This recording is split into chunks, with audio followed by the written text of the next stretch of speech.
These two birds were carved from mammoth ivory roughly 40,000 years ago, and the outstretched one is only about 0.8 inches long. One seems to rest while the other spreads its wings, yet their eyes, beaks, and feather lines are still visible. Researchers call the outstretched figure the smallest known Ice Age artwork from this World Heritage Cave region. These aren't rough bird-shaped objects. They preserve the way someone watched living birds tens of thousands of years ago. Picture the outstretched bird in motion. Long flight feathers run back towards its tail, the head tips forward, and the surviving wing seems to catch one brief gust of wind. It might show flight, landing, a threat display, or courtship.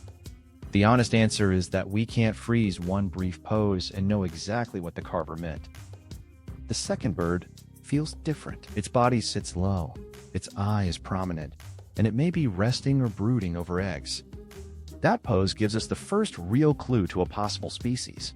The excavation team thinks it resembles a ptarmigan, a bird whose bones are well represented among these animal remains from Hohle Fels.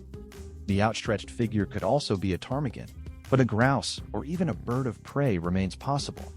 What we can see clearly is careful observation, not a secure species label. If you enjoy archaeology explained from the evidence rather than the headlines, subscribe to Amazing Archaeology. There's a new discovery here every week.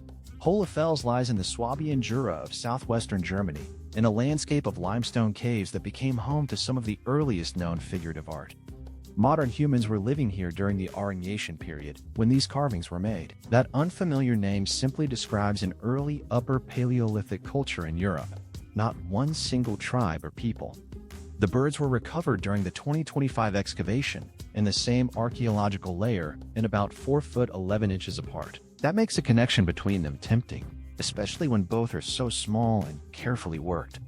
It still doesn't prove that one person carved them, and the team leaves that possibility open. Their material adds another layer to the story. Mammoth ivory is hard, dense, and unforgiving, so a carver first had to split it, shape a tiny blank, and then work details into a surface barely larger than a thumbnail. Stone tools could remove the larger flakes, while finer edges cut the eyes, beak, and feathers. Abrasion and polishing would then soften the form without wiping away those deliberate marks. Empty, either carving onto a table with a handful of stone chips, and you might overlook it. The finished figures are astonishingly light. Each weighs less than 1/20th of an ounce, while the outstretched bird measures roughly 0.8 by 0.4 by 0.2 inches. Most ivory figures from this period are larger, often between about 1.2 and 3.5 inches. Working at this scale left almost no room for a careless cut. That helps explain why the researchers describe the pair as evidence of highly skilled ivory carving. Small size wasn't a shortcut here. It made the job harder. The cave has now produced 3 carefully made bird carvings. According to the research team, no other site in this World Heritage region has produced even one. That pattern is intriguing, although it doesn't hand us a simple explanation. Mammoths and lions appear more often across the region's Ice Age art, with bears, horses, fish, and bison appearing in smaller numbers. At Hohle Fels, birds seem to have held a particular place in the choices people made. Perhaps the local landscape helped, because birds lived around the caves, filled the air with calls, and returned with the seasons. People also used hollow bird bones to make flutes. A bird could therefore be food, raw material, movement in the sky, seasonal information, and sound, all wrapped into one familiar animal. What the carvings meant remains much harder to pin down. They may have been personal talismans, small objects carried by particular people, or symbols connected with identity. There is no surviving label, story, or ritual instruction. The figures give us close attention and skilled hands, but they don't tell us whether they were private possessions, shared symbols, or simply admired works of art.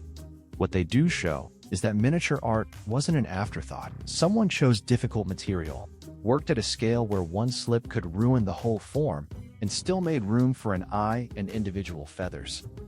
40,000 years later, those decisions remain visible. One bird settles low, the other stretches outward, and both preserve a moment when watching the natural world became an act of making. Why do you think people at Hohle Fels return to birds more than once?